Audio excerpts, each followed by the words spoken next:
Hi, thanks for listening in today. I'm Michael David Davis with Task CEO, and we hope you enjoyed today's program. Cheers. Let's go ahead and get started. We've all just kind of been hanging out, chatting a little bit, getting to know each other beforehand. So thanks for everyone that's here and joining us live. We are going to be talking about some wonderful strategies around COVID-19 and how that's kind of really impacted us all in a variety of ways.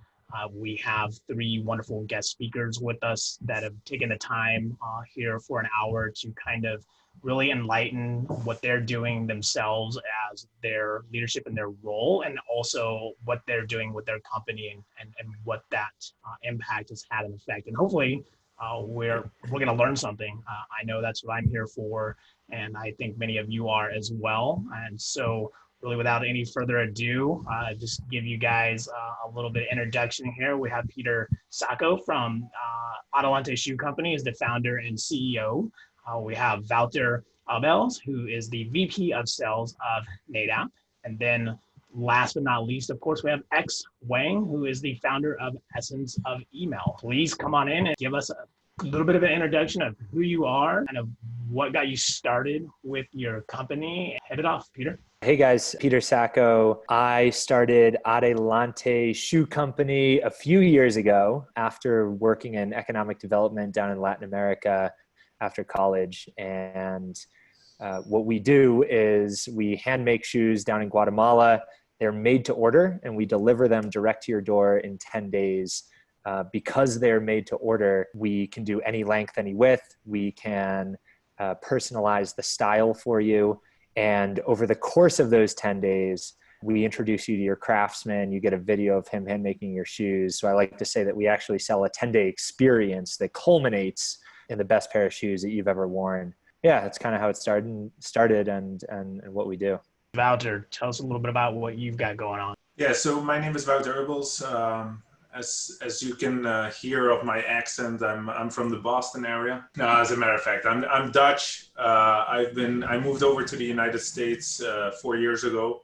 I've been with NADAP for more than 7 years now. In comparison to some of the other speakers here, my company is over 90 years old. We have different business units, and I work for the business unit retail. And what we do is we design, develop intelligent software and hardware based on RFID technology for the retail sector. We focus on both security, so a loss prevention perspective, and also stock management software. The most interesting of our company is basically that although we're 90 years old, the most important part of NADAP is being an entrepreneur and being able to come up with new ideas and develop them yourself. In that role, they moved me over to the United States. I made 17 trips in 1 year. When I decided, I said, look, if you want me to do the United States or Americas, basically, then you either move me over or I'm going to do Europe again. So apparently moving over was a better idea. So we're developing the Americas market. I'm very happy to be here. So thank you for inviting me. Awesome. That's great. X, let's hear a little bit about you. I'm Xiaohui Wang, and I go by X, as indicated there. It's just easier for most people to pronounce. So I founded Essence of Email back in very late 2013. So we're coming up on almost 6.5 years now. Essentially what we do is we're a digital marketing company that works primarily on the email and retention channel side. And our clientele to date have primarily been e-commerce brands and e-commerce stores. So we worked with over 250 brands in our existence so far. My team's about 30 people, give or take. And I actually started a company remotely from the start. So that gives me a little bit of an interesting experience given the current COVID environment where some things have not changed at all. And some things have kind of changed, both for better and for worse. So I think that would be an interesting little perspective to share with y'all today as well. And it's why I'm glad each of you are here to kind of share that light on each little segment. And I want to dive definitely deeper into that. And I want to give a shout out to the Quiet Few. They are the drink providers of this happy hour. This time they have their TQF Dirty Martini. It's this dirty martini that gives you a nice kick. But I want to dive right into, Peter, with you to kind of touch a little bit on the retail side. How does Adelante adapted to that during this particular COVID lockdown time? So about 70% of our sales come from e-commerce. And so this was, a few months ago, say January, February, 70% of our sales were coming off of e-commerce. And then the other 30% would come from both like brick and mortar showrooms and pop-up shops in Boston, New York, and DC. Fast forward a few months and we have no physical retail channel anymore. So 30% of our revenue right there is wiped off the map. And we're obviously standing by in hopes that we can reopen that channel at some point soon. But in the meantime, that revenue's gone, 30% gone right there. And then our digital business has fallen about 50%. So our revenues dropped significantly. We've had to really retool to an extent that we never had. Not a lot of people are looking at a $240, $250 pair of shoes right now that you'd wear out, to either to work or to a bar or restaurant or whatever, and saying, that's an essential purchase for me. For the first time in the history of the company, we've had to figure out on the fly how to pivot our physical product offering, how we are positioning it to the customer, and then also how we're selling it. From a product perspective, we have introduced a lot of, and are increasingly doing so over the next couple of months, but a lot of lower price point items. We're coming out with a moccasin at a low price point. It's going to be $95 that folks can wear at home. There's a do-it-yourself laptop kit, wallets, bags, things of that nature that people can bundle together and get the whole thing at a discounted price, including the shoes. We've had to do some rapid product development to introduce products that are more fitting or I guess more relevant to the moment. And then from a positioning perspective, we have found that folks are really responding to brands that are that they can purchase from, and then that purchase directly impacts folks that are impacted by COVID. And that's not too hard for us. We've had a mission from day one to positively impact the craftsmen that we employ down in Guatemala. So it wasn't hard for us to develop a program down here where every purchase goes to fund a care package of essential goods that one of our craftsmen receives, or somebody, usually a craftsman in the community down here in Guatemala that is out of work as a result of COVID, they would receive that care package. We rolled out that program. It's called the Pastores Fund. We find that that's really resonating with folks. And then from a sales tactics perspective, we've really doubled down on the digital channel. Facebook has been up and down in terms of customer acquisition cost. We are reaching back out to a lot of our existing customers, re-engaging with them, lots of email action, also installing a chat feature on the website so that we can directly engage with customers. So there's a few different things that we're doing on the digital front to try to come out on the other side of this crisis with a better developed digital business, as well as secondary products, et cetera, et cetera. So trying to view it as an opportunity, but it's been a huge challenge for us. It's been a huge challenge. It sounds like you're pivoting more, if I understand you correctly, even into a lifestyle brand. You mentioned the Pastores Fund, and I would love for you to chat about that a little bit more, what it is and why you kind of chose Guatemala, and then how that Pastores Fund is helping and assisting with that. For everybody that is listening, I originally started Adelante to do economic development in Latin America. So I wasn't like a crazy shoe fanatic. Rather, I had worked for a few different nonprofits down here after college. Felt like we weren't really addressing the root cause of poverty or social inequality. But if we could employ people define the goods and services that they say they need to live well, and then pay them enough to consume them. We call that the living well line. Then that would be, the most sustainable way to do economic development in some of these developing countries. So it's funny, actually, the idea of handing out free food boxes is sort of contrary to our approach to economic development, which is really kind of based. I actually say in general that you don't do development in a sustainable way by giving to anybody. But, in an emergency crisis situation, it's just a different landscape. We're continuing to employ as many folks as we can, obviously, and pay them over the living well line.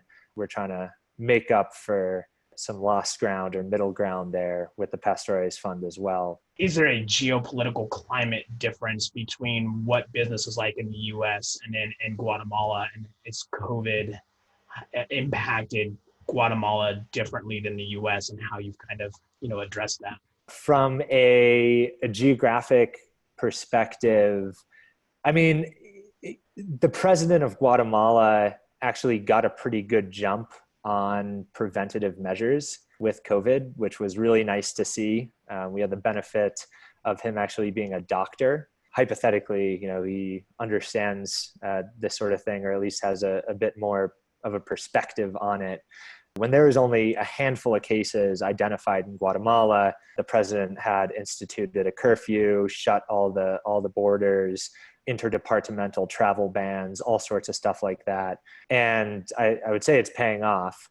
Guatemala has, I think, about 500 cases right now, maybe 15 or so people that have passed away. It could certainly be a lot worse. But I mean, I would say from a political perspective, the big difference is just that, I mean, a couple of things. One, it's a lot easier in a country like Guatemala for a virus to really get out of control. There's a lot of disenfranchised folks that are, don't necessarily have the means to take care of themselves. So there's a large vulnerable population. But at the same time, for better or worse, I would say generally for worse, leaders in countries like this have a tendency to deal with this sort of thing with a harder approach, or, a more aggressive approach, I guess a more authoritarian approach. And there's less checks and balances, which in this case, I would say, generally I'm not a fan of that, because it sort of flies in the face of democratic institutions. But in this case, I'm applauding the president for having taken such aggressive action early, even if it means suspending civil liberties, because it has been effective in containing the virus. Nice. And then ultimately, how can all of us, for those that are watching and listening and will be listening in the future, how can we kind of help with that Pastores Fund? The answer would be get a pair of shoes. So, check out the website if you haven't. Every pair of shoes funds a box. We've got some discounts going on right now for, I think, at least a couple more weeks as we try to get on stable ground. Check out the website. It's a great mission, great product, and good time to appreciate it. Peter, thank you. That was great. I appreciate that. Wouter, how have you been affected as a global company?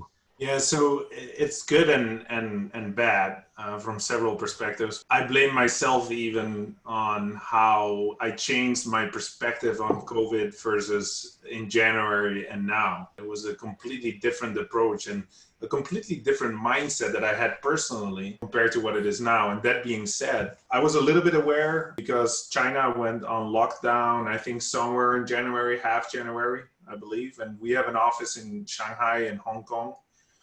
And the interesting part of that was that our colleagues were not worried at all in terms of, we go on lockdown, we cover our face, we've been through this before, everybody's going to live up to that, and I'm sure we'll back on track soon. Not necessarily, it's obviously not their fault, but that didn't give me or my colleagues the idea that we needed to do something completely different.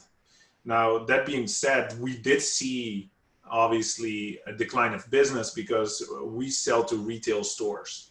The moment that a retail store closes or people can't go in there anymore, that's significantly, that is not good for our business, let's put it that way. But the good thing about that is, and that's the other side, and that's also the positive side, is what we see in Asia right now is that it's picking up, that stores are opening again, that foot traffic is back, not where it should be, but a lot better than we would have expected. And it also gives us as a company a very sustainable view on our sustainable way of doing business, because obviously our headquarters is in Europe, but China is picking up and Asia is picking up now. So we can, not only, I'm not talking from a dollar perspective, but I also talk from a moral perspective. We see that business is picking up there. We share that through the whole company, what things are changing there and that things are getting better. And I notice within my team, but also the team in Europe, that we take, that inspires everybody. It inspires people to know that things are getting better and that we are able to live through this with the measurements that need to be in place. And like Peter said, there's opportunities as well. And there's, you got to pivot. You got to change your approach. Sometimes you're already on the right path, but now you got to change your narrative because you have technology that, in store, you talk about the experience. Yeah, it's still important, but the experience now is I don't want to be close to people instead of I want to have a seamless experience. So, the narrative is going to be difficult. But to get back to the point of the global company, it also gives us early insight in what's going on in other countries and be able to adapt that to the United States. Sometimes you can, sometimes you can't, but at least you have the feeling that you have the knowledge or knowledge of the experience in other countries, and that's very beneficial. You mentioned about pivoting and you might have been prepared, but you've had to pivot and have those conversations or attitudes change. What does that look like from your perspective to your team? I think it's important to understand where your customer's pain is and help to bring solutions to them. I think that's key in being a successful salesperson, because if you don't solve a solution or a problem or a need, there's no possibility of sustainable growth from a sales perspective. If you don't do that into your market, I wouldn't see how you can be very effective. Maybe you're lucky and maybe I'm just not good at it, but that's my view on how I would like to do sales. And that has shifted enormously because, as everybody knows, retail is in lockdown in the United States. A lot of people are furloughed, a lot of people lost their jobs, and the ones that didn't have different mindsets and different problems right now than they had before. One of the things that we did and what we believe in is educating the market and educating them in our technology in general, not necessarily on our products. One of the things that we have started to promote and help our customers with is to educate their teams, the ones that got furloughed or the ones that maybe had less to do because there's no stores open. So we started to focus a lot on that. We started to focus on making sure that our customers were okay, their families were okay, stay close to our customers when we could be of any help. And sometimes that resulted in opportunities that we didn't even think we could do with our software and with our hardware. I think that is on the external side. On the internal side, what has been very important is to make sure that your team stays positive. I mentioned it in my previous answer on the global company, but we try to do everything we can and find every strain of good news and make sure that we share that through our company. We're lucky that we work for a company that has put their employees on #1 spot and do everything to maintain everybody. That helps enormously, but I think it's a day-to-day, I wouldn't call it struggle, but make sure that you have an emphasis on, asking if everybody is okay, making sure that their families are okay. It seems very, very easy, and it seems very, it's the little things that you can do, but I have experienced that those kind of things make people to go forward. And I honestly believe that as a team, we come out way stronger out of this crisis than before. And I feel that as a team, we can grow into a way more effective team. So I'm trying to take all the positive things out of it. We have some remote people, for example, and we talked about that a little bit before, but I think for them it's been a lot better than before because we do daily meetings now. We didn't do that before, but I feel it's important that we see each other's face every day for 10 minutes or an hour, whatever the conversation goes. And sometimes we talk an hour about business, and sometimes it's an hour about something that goes on in the news, or maybe not as much related to our business, but it's important to people. Create that rest and create that that good feeling in our team. It has resulted in that everybody has a positive atmosphere, a positive vibe, and I already see that brings new ideas. So we do brainstorms, so we figure out how our software can change the lives of retailers in another way, in another experience. And that's been very beneficial to us in the creativity of our people. So, you hope it's going to change soon, but until that day, you take every opportunity that comes to you and turn it into a good way. Was this something that became more present, or was it something that actually just it adapted into because of COVID? So I think it has become more important. I think that it's the company we are as a general, as a just in general, but it has become more obvious since this crisis. And I think as a leader of a team, it also made us take a step back and make sure that we focus on certain things more now that you do everything through video versus maybe let it come natural when you're in the office. So you have to make some changes and make sure that you ask people specifically. It doesn't come up on like when you have a coffee at the office anymore. So there's changes that you need to make as a leader, but obviously it is in our DNA. It is in who we are. It is in how we think about people, what kind of people we hire.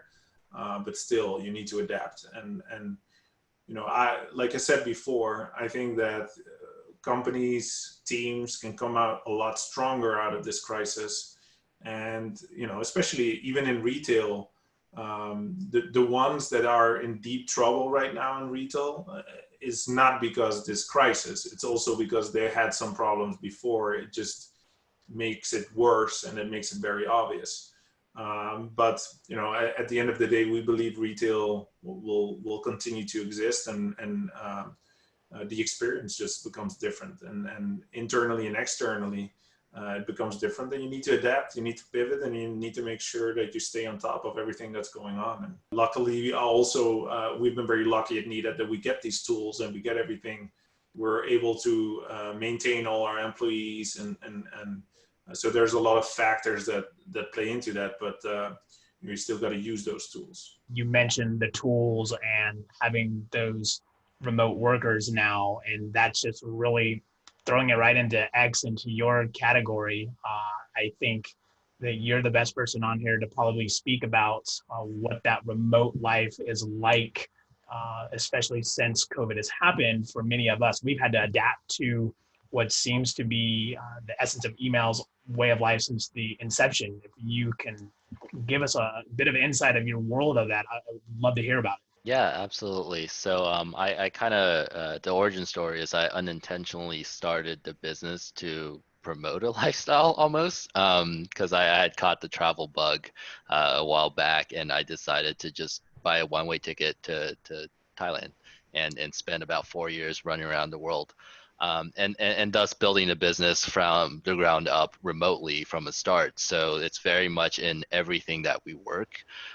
So right now I actually have a large contingent of my team based in Europe, even though we service North American companies mostly.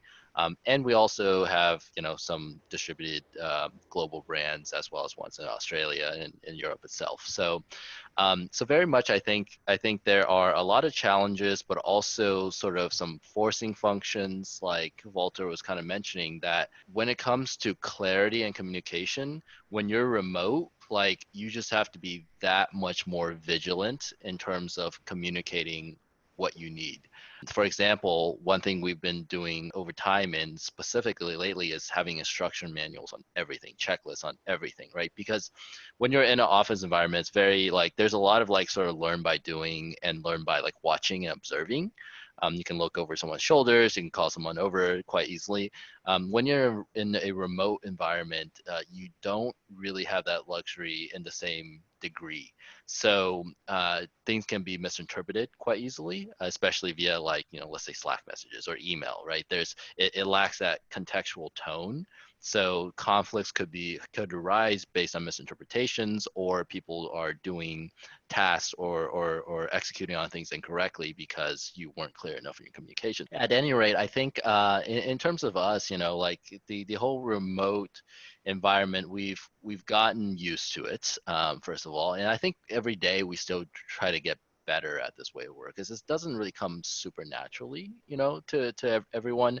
I think for one, when we're looking for a team member, we're really stressing this fact, right? It's like, hey, some nowadays people probably have more exposure and they realize the upsides and downsides, but a lot of times there's this like sort of idealization of like, oh yeah, remote work from home, no commute, like it's great, working in your PJs, right?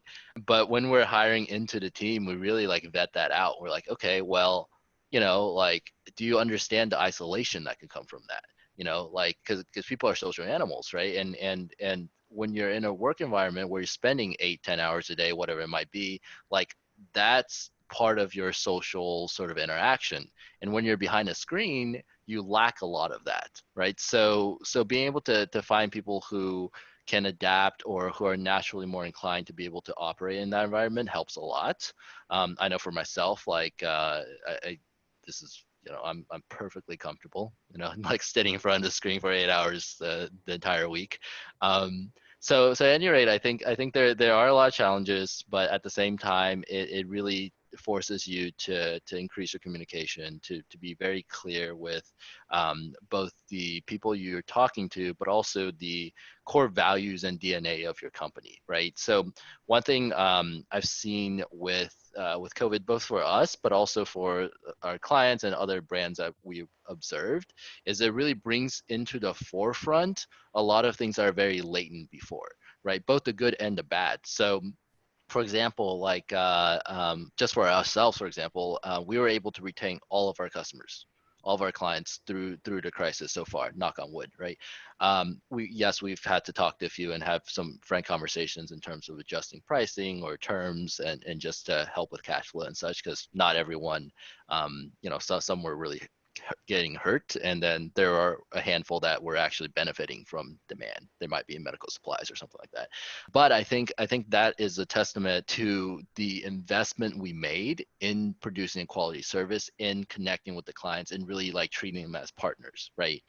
At the same time, I'm seeing it in on the retail side or on the brand side. We work with a lot of e-commerce brands, and we also look at a lot of them where the ones with a connection with their end customer and are able to like surface that and communicate with authenticity at this point, right? For example, like founder emails or communication there, it gets embraced, and the customers actually come kind of rally up to help a brand, right? So whereas a lot of these things in a normal, bowl environment where everything's going well, like it's underlining, right? You see bits and pieces of it, but it doesn't come in such like stark contrast as when things are in crisis, right?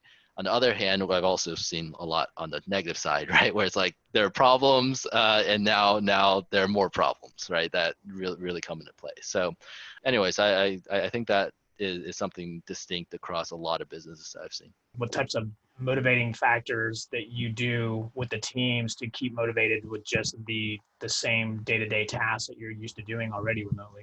In terms of like more like tactics, I guess, is my interpretation of that question. There are a couple things we've done, not necessarily because of COVID. There are a couple, but also prior to COVID that I really liked. One, being a remote team, it's really hard to instill a sense of culture and values. For us, like we have three core kind of categories of values: thinker's mind, champion's heart, and helper's hand. And essentially, we organize our work, we organize rewards, we organize recognition all around those values. And we just, like every team stand-up team meeting, we just like repeat it. It's like a cult almost. Like everyone just repeats them. We take turns. But I think one thing that was probably a bit of a mistake in the beginning, but now like we really embraced it, is I grew up like very much like motivated by needing to do more, right? And like critical feedback for me, like empower, like I'm like, oh yeah, you say I can't do it, I'm going to do it, right? But not everyone's motivated that way. So I would say like maybe in the earlier years of our existence, we probably focus a bit more on like, hey, this is wrong, this is a mistake, do it better, instead of like, hey, positive reinforcement and say, hey, that was great, and here's the critical feedback, right? And you can do better, but that was great. So one thing we did is actually we have a Slack channel that's called Positive Shoutouts, and it's my favorite Slack channel in like all of the Slack channels. Basically, it's like a daily stream of our coworkers just saying, hey, look, like client really loved our email here, or hey, I want to thank so and so and so and so for like fantastic work, or really going the extra mile and help me out here, and so on and so forth. So it's like it's a constant string of like everyone gets exposed. There's a lot of positivity around it. I think it helps make the spirits rise, right? Whether in the current environment or not. And I really liked when we implemented that. So it was like very simple, pretty intuitive, but having that focus on positivity, relating to what Walter was saying as well, has had a good impact in terms of morale and also just our general directions. Beyond that, we've started doing some of these coffee breaks, which are, they're short, weekly, maybe like 30 minutes each time, where it's non-mandatory. People can jump in, turn on videos, get a coffee, get a drink, and just don't talk about work. Just kind of shoot the breeze for a little bit. And I think that helps like kind of decompress a little bit when at other times you're just like super focused, especially now we're like super focused on clients. Not that we weren't before at all, but like it's just we're dialing it up, trying to dial it up, right? I think all those little tactics come into play and have been really helpful in terms of just keeping the morale up and keeping the values front and center as we go forward.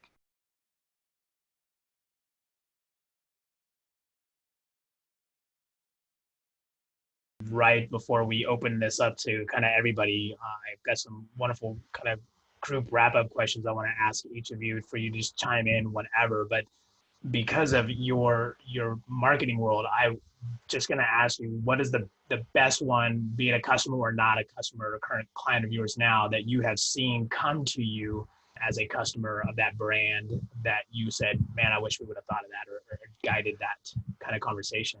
We've produced quite a few, we've and obviously some of them are just like geared towards the current environment. For example, like apparel, kind of a lot of work from home sort of setups and things like that. That's really fun.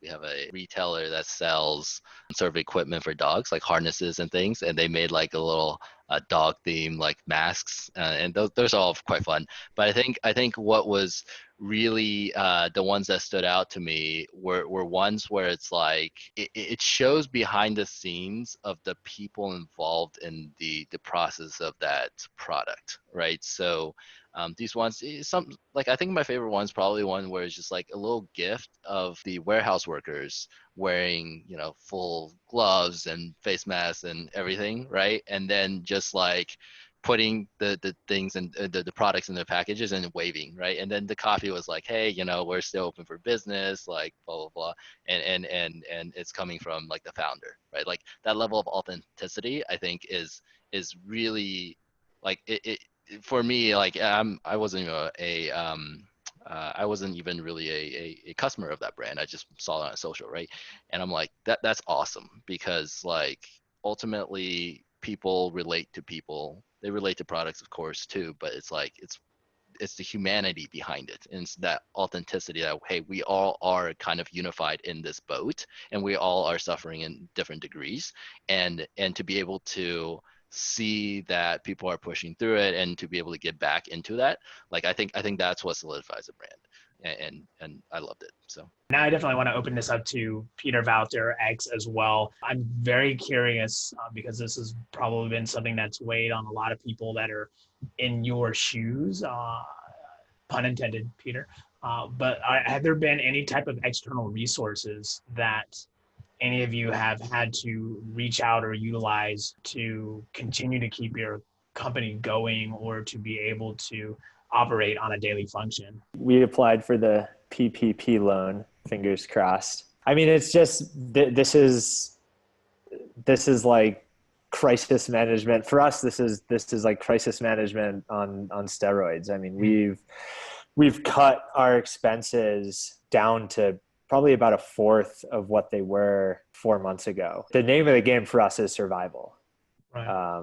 That's the objective, is to survive and come out the other side with a stronger, better, more diversified business. But we're not going to have that business unless we survive first. So, cut costs and try to find the running water in terms of revenue. I think for us, what has been, as I told before, we're a little older. Our business is, my company is 90 years old. That doesn't mean that we're not focused on working from home, as I said before. But for us, key was to get 750 people a work from home station, and using other resources to get that done. It seems, especially from a US point of view, it's a lot more common to work from home than it is in Europe. So that seems easy, but you want people. We didn't know how long this was going to last, so just looking at your laptop screen is not very convenient. So having screens out to everybody, making sure that everything is connected, that everybody has the we obviously have security, to be able to log in from home, make that easier. And on the other hand, making sure using external resources to send care packages to all of our employees, to make them feel at home. And on the other side, we caught a lot in costs as well, not necessarily because you have to at that moment, but the insecurity of when do you need your money and your cash is going to be crucial in the next couple of months or years, who knows. So, we used a lot of resources from that perspective. So our IT department, for example, has been fantastic and incredible. On doing this in 2 days, everybody had their stuff. So that's the resources we used. We're a public company too, so we also have to make sure that we explain what we're doing and Right. And what we do with our money. Another thing, we plan to pay out a dividend. We put that on hold to make sure that we can do everything we can for our employees and for our customers. Actually, you have anything to add to that? So I want to give a little bit of context because I know it's affected different businesses differently. So for us, it was very much the last 2 weeks of March, when kind of in mid-March, everything went on lockdown across the world, where basically there was a lot of uncertainty, and there's still uncertainty, but it was like the sales pipeline froze, right? Our clients were experiencing different levels of, kind of decay there. And so I'm in a services business. So my biggest cost by far is the cost of service, meaning primarily wages. Like our overhead is, especially since we're remote, right? Like our overhead's almost nil. I also have some software costs. So for us, it was very much like, okay, we had to come up with a contingency plan with multiple degrees of alert, basically, like yellow, orange, red, and critical. And those all revolved around salary cuts and or in the later stages having to lay off people based on sort of like critical essential workers and seniority as well. So we had 4 levels of that, starting with some management pay cuts. Obviously we suspended bonuses for time being, and so far, like we haven't had to go very far there. Because at least in April, we saw a huge bounce back in demand for what we do. So not all of it was like demand because their businesses are all growing, right? There is a lot of like, hey, like I can't spend as much on advertising because of cash flow, right? How can we use a effective channel like email to really get started and or to get my dollar further, right? So we got some of that. We also got business that were pivoting. from like, bricks and mortar into more of the online presence. In our standpoint, we actually have seen quite a growth in demand in April. So we never had to so far have to activate the higher levels of the contingency plan, but we definitely put that in place. Had some emergency meetings with upper management, and then tried to communicate that to a team as quickly as possible, because we knew that it's on everyone's minds, right? And we want to just be like transparent about that. Say, hey, we're all in the same boat. This is the plan, and y'all all know what to expect if we hit these sorts of thresholds, which luckily has been okay. So we haven't had to really tap into external resources as much as we might have. I think you made an interesting comment there about, brick and mortar stores going online. I think that it became very clear. This was obviously something that was going on for the last, I don't know how many years, that the whole omni-channel strategy of retailers on how to deploy their products both online and in brick and mortar stores. I think it becomes very clear to certain retailers that they haven't been doing a good job there. And now they have to pivot towards like, how do I get my omni-channel in place?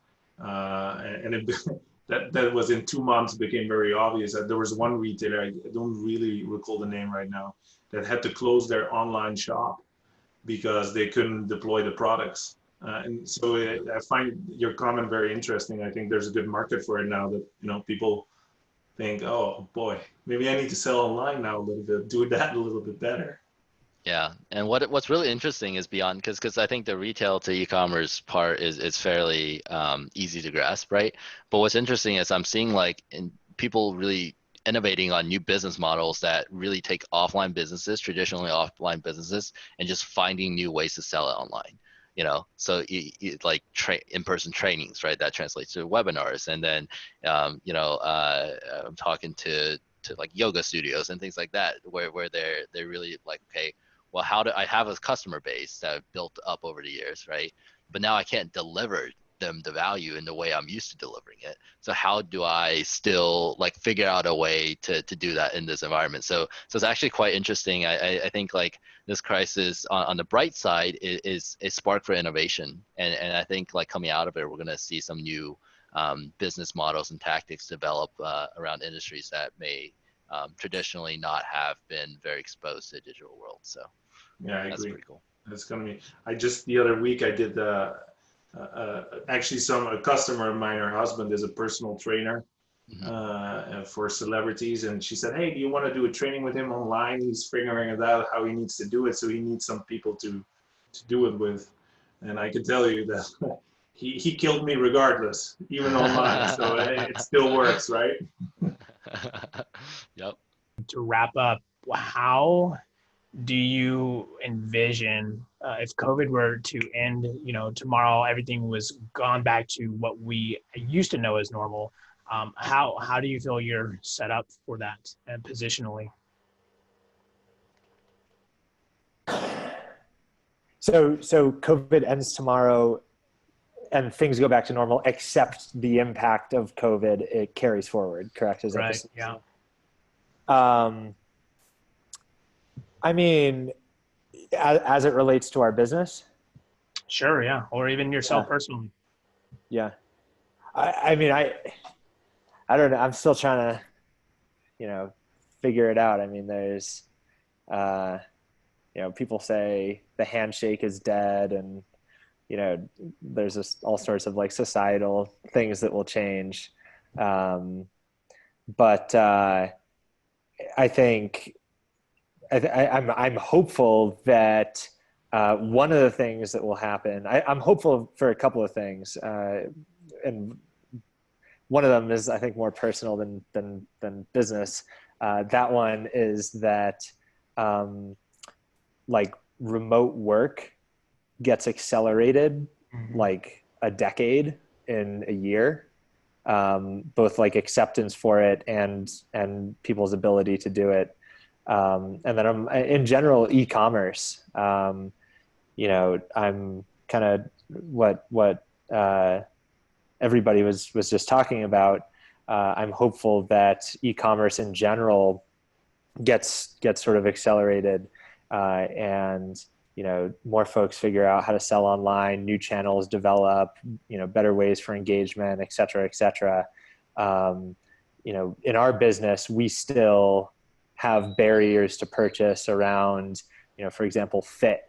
Off of people buying shoes off of e-commerce is still a barrier to purchase. So I'm hopeful that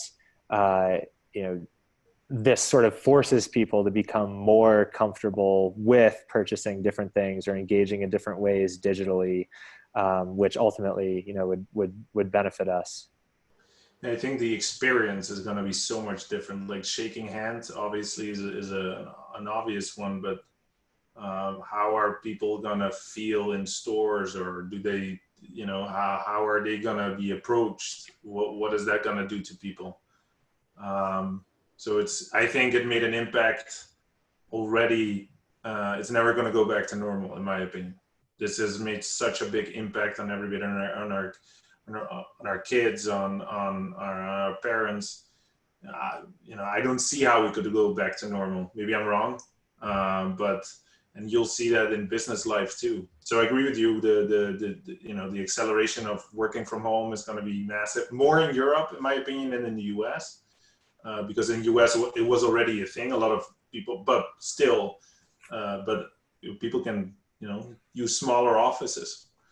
That's for sure. It's not going to be as they find out that, hey, people are not cheating on you. They still work when they work from home. So it's going to be interesting. I think I'm a little contrarian there, in the sense that I do agree there's some stickiness in terms of long-term behavioral changes, right? Or societal perceptions, let's say comfort on ordering online or work from home. I think in terms of like the social aspect, short-term, yes, that people will be a bit more wary about things. But I also feel like history has a really short memory, or people have a really short memory of history rather. So probably, give it a couple quarters. I think people are just going to be like the same in terms of like, personal and social interactions. I hope so. Yeah, so we'll see. On your comment on e-commerce, if you look at when the biggest spike in Asia was on e-commerce, JD and Alibaba, it was actually after SARS. So when that happened in Asia, that e-commerce business in Asia took off like crazy. Yeah. So I wouldn't be surprised if exactly the same happens here. We never faced this kind of pandemic here in the US. Yeah. So I would expect the same reaction. Who knows? But I was interested to read that study. I will forward it to you. Yeah, that'd be great. We'll love it.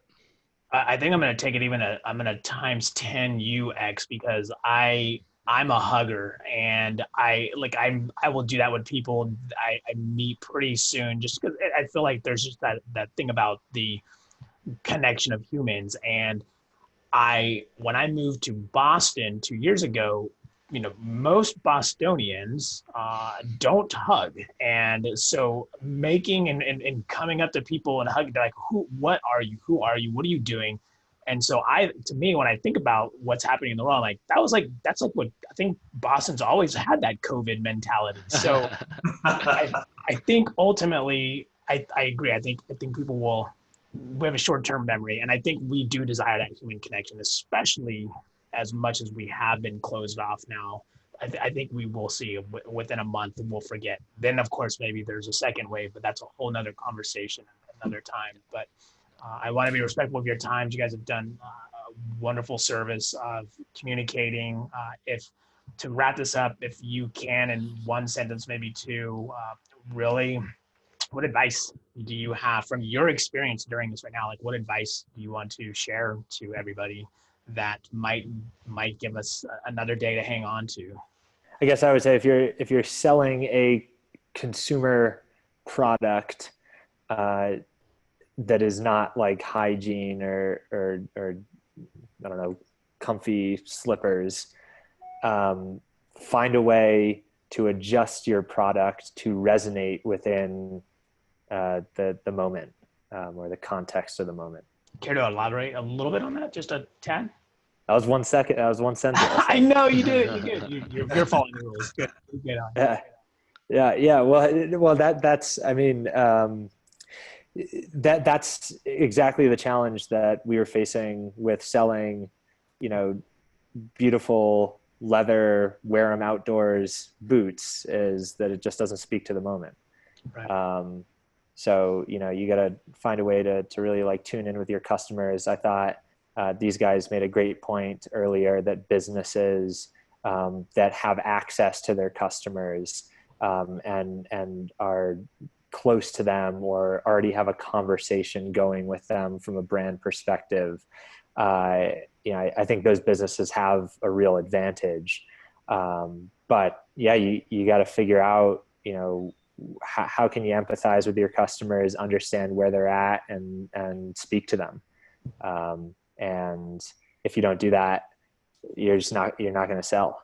I would say probably first survival first, right? And then adaptation. And then if you're in a decent spot, just focus on being really, really, really good, like outstanding, whether you're selling services, whether you're selling products, and outstanding across the board, from the customer experience to the end products or service you're selling to the way you communicate, to everything. Because ultimately I feel like there's always space in the business world and the world in general for companies and firms and organizations that are truly outstanding. So keep that like North Star and focus on it.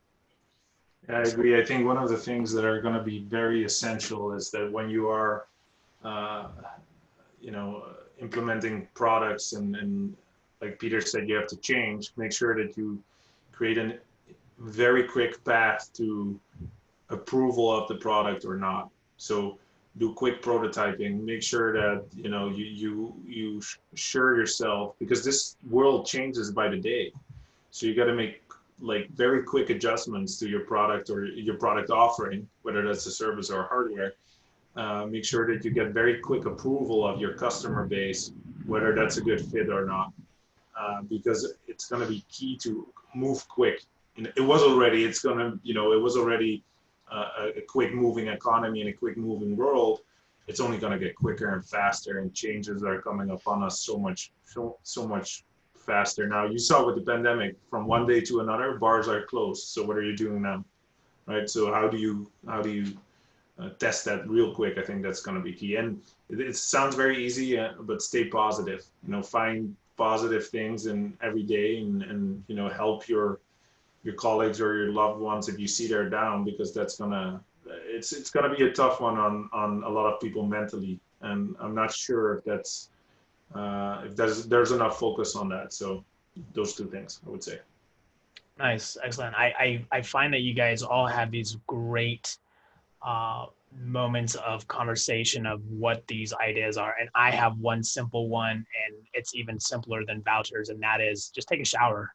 That's all I've got. I appreciate everyone, you guys joining us. There will be a wrap up of this, of course. This video will be available online for everyone to view. We'll have this also blasted out in a podcast here in a few days. And Peter, X, Voucher, thank you very much, and look forward to chatting you guys in the real world. We'll all give a big group hug. Absolutely. Thank you. Absolutely. All right. Appreciate it. Thanks Take for care, having us. guys. Much appreciated. Bye. Thanks again for listening to today's episode here at Task CEO. You can learn more about what we do by visiting our website. Head on over to taskceo.com.